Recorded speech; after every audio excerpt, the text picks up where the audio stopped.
Sidang lanjutan kasus penganiayaan David Ozora dengan terdakwa Mario Dandi dan Shane Lucas yang digelar di Pengadilan Jakarta Selatan menghadirkan saksi ayah David Ozora, Jonathan Latumahina, dan saksi kunci. Untuk laporan selengkapnya kita bergabung dengan Andromeda Arizal di Pengadilan Negeri Jakarta Selatan. Selamat siang Andromeda, hal menarik apa yang disampaikan oleh saksi pertama yaitu ayah dari David Ozora? Ya, selamat siang Gemma dan juga pemirsa. Ada hal yang cukup menarik terutama dari persidangan yang sudah dimulai dari pukul 10.15 waktu Indonesia bagian Barat sampai dengan 12.30 waktu Indonesia bagian Barat dengan saksi pertama yaitu Jonathan Latumahina yang juga merupakan ayah dari David Ozora. Kami sedikit menceritakan kepada Anda, Gemma dan juga pemirsa, bagaimana di awal persidangan hakim menanyakan bagaimana ayahnya ini melihat kondisi pertama kali dari David Ozora. Jonathan menyampaikan bahwa ketika melihat pertama kali di rumah sakit kondisi dari anak pertamanya itu David Ozora, telinga di bagian kanannya ini mengeluarkan darah, kemudian juga untuk di pipi bagian kanannya ada luka parut, kemudian di bibir kanannya sobek. Itulah yang dilihat oleh ayah dari David Ozora, Jonathan. Kemudian ada hal yang cukup menarik juga yang perlu diperhatikan dalam persidangan kali ini, bagaimana ayah dari David Ozora ini menerima ancaman-ancaman. Kami setidaknya menyimpulkan ada 5 ancaman ataupun 5 keanehan yang dirasakan oleh pihak keluarga, khususnya Jonathan sendiri. Yang pertama adalah bagaimana pada saat mengurusi asuransi ini ditolak. Alasan utama pada pengurusan ini ditolak tadi disampaikan bahwa ada klausul yang dilanggar, terutama dari asuransi ini adalah pada polsek sendiri ini tidak yang memulai perkelahian antara Mario Dandi dan juga David ini ditolak, sehingga pada proses asuransi ini ditolak. Kemudian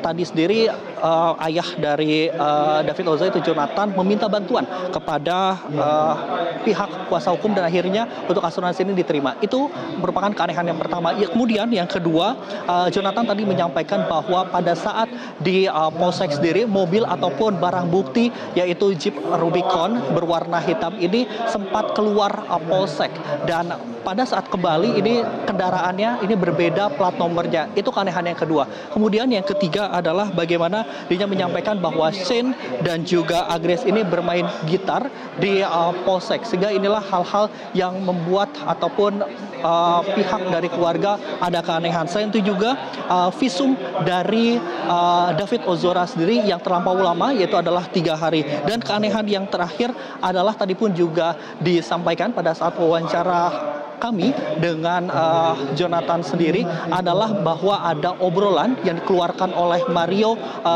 Dandi, yaitu adalah nanti akan diurusi oleh papa. Dan inilah mungkin hal-hal yang keanehan yang tadi diungkapkan dalam persidangan. Dan tadi pada saat selesai persidangan pun juga pihak dari Mario Dandi ini melakukan keberatan atas keterangan ataupun pernyataan yang disampaikan oleh keterangan saksi yaitu ayah David Ozora. Gemma. Ya, Andro, setelah ayah dari David Ozora, siapa lagi pihak yang akan diperiksa atau saksi yang akan diperiksa pada hari ini? Ya, Gemma, untuk di hari ini memang dijadwalkan ada 5 orang saksi yang akan diperiksa. Pertama adalah ayah dari David Ozora yang sudah dilakukan pemeriksaan pada pertama kali, kemudian dilanjutkan dengan Rejiro, kemudian juga Natalin, Rustam, dan juga Rudi. Namun untuk saksi yang berhalangan hadir yaitu adalah Rustam ini akan dilakukan pada hari Kamis menggunakan Zoom. Dan saat ini sidang sendiri kembali dilanjutkan setelah tadi ditunda, dan sidang sendiri saat ini adalah mendengarkan keterangan saksi yaitu Rejiro. Rejiro ini adalah teman dari David Ozora yang berada pada saat lokasi juga, teman dekatnya ini merupakan saksi kunci, namun karena usianya ini masih di bawah 17 tahun, maka persidangan ini dilakukan secara tertutup. Dan saat ini kami hanya bisa memantau dari luar saja. Selain itu ada hal yang cukup penting juga, nanti akan disampaikan keterangan dari ayah dari Rejiro, yaitu adalah Rudi Setiawan dan juga Natalina Puspita. Kita ketahui bersama bahwa pada saat kejadian ini Natali merupakan sosok yang yang berteriak untuk menghentikan perkelahian antara Mario Dandi dengan David Ozora. Dan suami dari Natalie, yaitu Rusdi sendiri, ini dibantu oleh keamanan untuk mengamankan dari Mario Dandi. Sehingga nanti kita ketahui bersama bagaimana keterangan dari satu keluarga yang turut membantu pada pengungkapan kasus David Ozora ini. Demikian Gemma yang dapat kami sampaikan langsung dari Pengadilan Negeri Jakarta Selatan. Kembali ke Anda di studio.